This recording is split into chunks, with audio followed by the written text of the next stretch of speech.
would you mind just starting for folks not familiar with you? Would you mind sharing your journey to real estate and your journey thus far in real estate? Yeah, for sure. So I've been in real estate now, 22 years. I grew up here in Central Ohio, made my way to the Ohio State University. And from there, really got into real estate, fell in love with real estate, and have been blessed to really do nothing. I always say that I've never had a real job. So I found real estate and started my journey 2002, and Okay.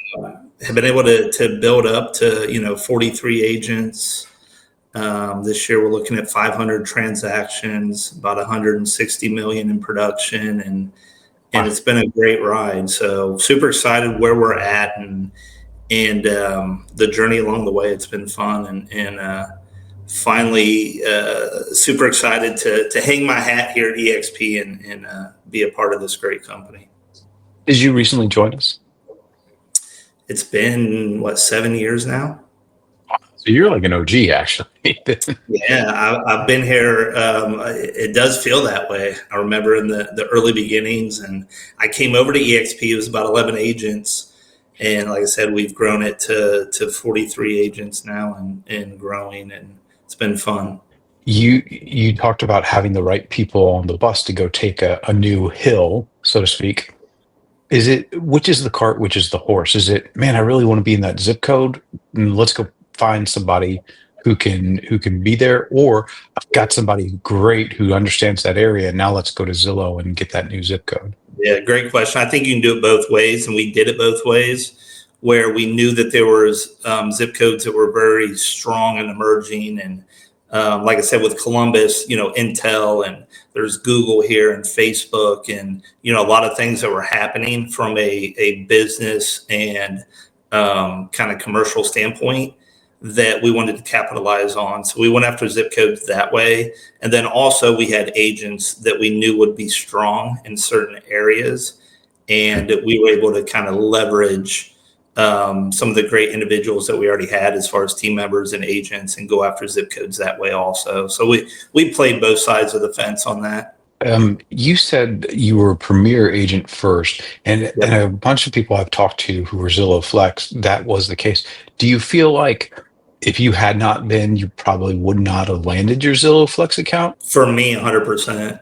Yeah, the relationship was, so when we were Hmm. premier, I was actually got to a place, and like I said, I was able to build a great relationship within the people on the Zillow side, and I got introduced to some speaking events, and went out to Seattle, and was on some of their panels, and basically anything they asked me to do as far as that type of stuff, speaking, traveling, I did it. And then I was able to just build some great relationships. And then once the Flex, we were one of I think the first Flex teams that Zillow ever had, and the first in our market. So when that kind of came around, and Columbus was one of the options for that, they came and offered it to us. And I'll tell you, like, it was tough in the beginning. That's what I'll say too, is you got to really figure out the right team then, because it went from a paid campaign to a referral based, that the agents were going to have to share in some of those numbers, and that part of it. So there was a lot of agents on the team that really didn't want to be part of the Flex team because of the referral accountability based platform.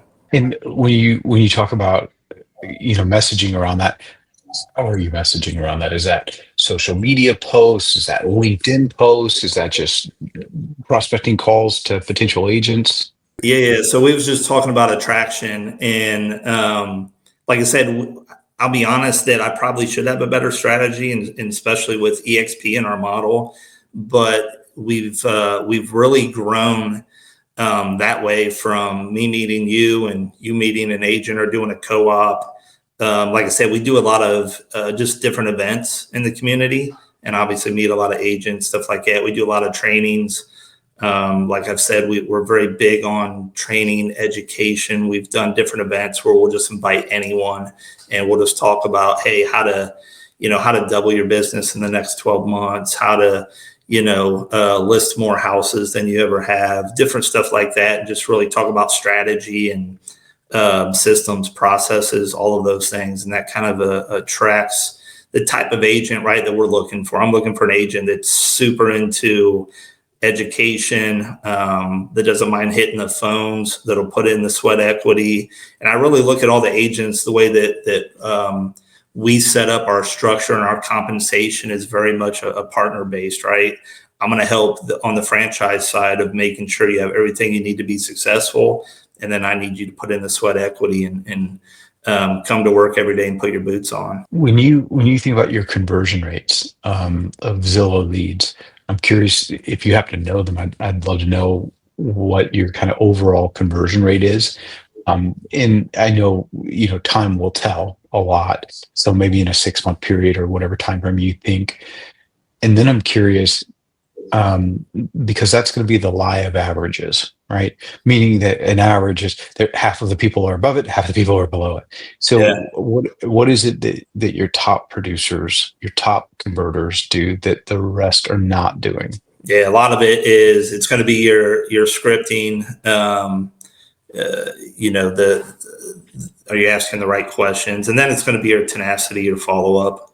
Our top performers, you're going to be around 12-15%, to where on the low end, to where you're kind of staying, barely on the bench is, 3-4%. I'd say as a team, I'd have to look at, typically 8-10% as a total team. I think is where we've been trending. When you think about you got your Friday meeting and things of that nature, well, in your evolution to get where you are, what's challenged you in holding your team accountable, and how did you overcome that? Accountability is it's a lot of that of and the numbers don't lie. Like I would say, number one is make sure you're tracking everything. And that's kind of tough because sometimes you're relying on the agent, right, to get those inputs in, to look at the numbers. So I would say that the weekly Friday calls are very good at that, because we're talking about going through your pipeline. And I will say that I have somebody on the team that's kind of their goal is management of the lead pipelines and the database and stuff like that, and to go through, right, how many are sitting in the new category, how many, and just having those, kind of pinging the agents when, hey, you're sitting with 10 news, right? I know that that's not where they should be. Or, having those follow-ups of, you're showing that you have 10 in the bucket of met with customer, right? What happened from there? So you got to, people only respect what you inspect. I was taught that a long time ago, and I believe that. So I think, having the best technology, or having, really any CRM will work. But, we pivoted from Boomtown to Follow Up Boss, and have been happy with that. And from there, it's just the accountability, same thing, right? If they're not doing it, you got to call them out and tell them, and again, get them to buy into why, right? I think if you're telling people to do something, they don't understand the why behind it, will cause some friction there, instead of saying, hey, here's the reason. And at the end of the day, it's for your business, right? You want to make more money. You want to be successful. You want to take care of clients. That's what you've told me. So here's how to do that, at a high level. So the CRMs, the technology, all that stuff, they're only as good as you use them, right? I can give you a car with the fastest engine, the best shiny objects on it. But number one, if you don't know how to use them, or you don't use them, it doesn't really matter. So, we play a very big part in training, educating on all of those tech platforms, and holding them accountable. At the end of the day, that's, I think, the biggest thing is having the accountability piece. Anything I didn't ask you that you think is just vital for people to understand in terms of leading a Zillow Flex team? Yeah, actually, I can tell you, you've been talking to some people, because you hit a lot of very key points. And really, no, I thought that was good, very thorough. The things that you talked about were the things that we go through, right? From day one of, as a team, do we want this as a pillar, to find the right agent? And then once you um, kind of draft the team or get that team together, right? What's the process from there? I know a lot of people that just hand out leads, and there's not only is there no accountability to it, but from a leadership standpoint, I feel like there needs to be ongoing training. And some people are struggling, and they don't necessarily ask for the life raft when they should. And you need to kind of see that they're drowning a little bit and have those one-on-ones, and see what you can do from a leadership standpoint. So, it's all about that. It's an ongoing, right? We look at it. The cool thing that I like about Zillow, and there's a lot of things I could talk about that I don't, but the cool thing that I do like is that the analytics, being able to really have a good snapshot of where your business is, and the accountability platform to see, can you move those needles, right? I think when we first started with them, we were only at maybe a 5 or 6% conversion, to where, pretty consistently we can be over a 10%.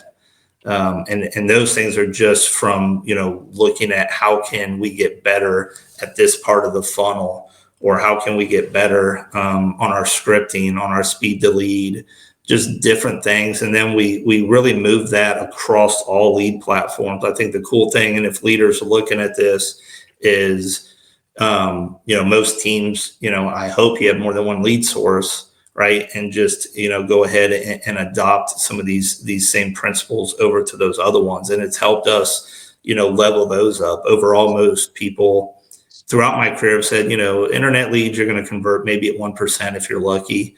And we've been able to push the needle on some of those things and move those up. And that's been pretty cool, because when you don't need to spend more money, and you can kind of use the resources you currently have, but level up your performance, that moves the profit meter a lot, and changes things. And then obviously what's cool is the more revenue you can bring in, typically you can add more resources and do more things. We've added virtual assistants to help with follow-up, with the database management, with our pond.